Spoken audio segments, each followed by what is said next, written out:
So coming to the final question of the day. For a 20-year-old young boy or a girl, so if he has to leverage AI in his career or he wants to start something of his own, what is the route map he has to take? How he should be on top of the trends, and what are the things he should do? Okay. So first and foremost, this generation is very lucky. They have access to the latest information. Yes. They have access to the latest tools, techniques, and technology, which the earlier generation didn't have. So my first advice would be to capitalize on the access that they have. Access to not just information, not just the knowledge, but the entire ecosystem that they have.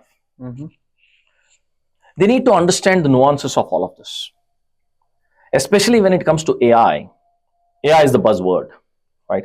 Anything and everything gets considered today or gets positioned as AI. Well, it is not. So to be really truthful to the word artificial intelligence, they need to understand the basics of artificial intelligence.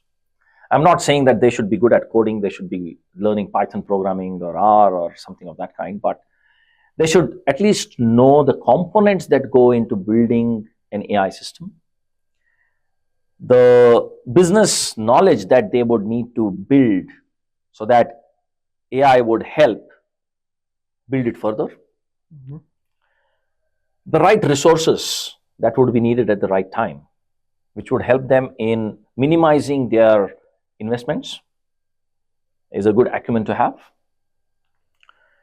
And most importantly, keep an eye on the changing market environment, market trend, and ride on the trend. There are a lot of trends that are getting created. And in India, as I mentioned, Government of India is creating these trends. Government of India is taking these initiatives. Government of India is investing on a lot of these disruptive initiatives, disruptive innovations. It's important for the youth to be part of all of this. They should be part of the various different programs that Government of India conducts, like the hackathons, the business challenges, the startup challenges. So it's important that they should find opportunities to learn from this exposure. The ecosystem is building now. Yes. And it's building fast.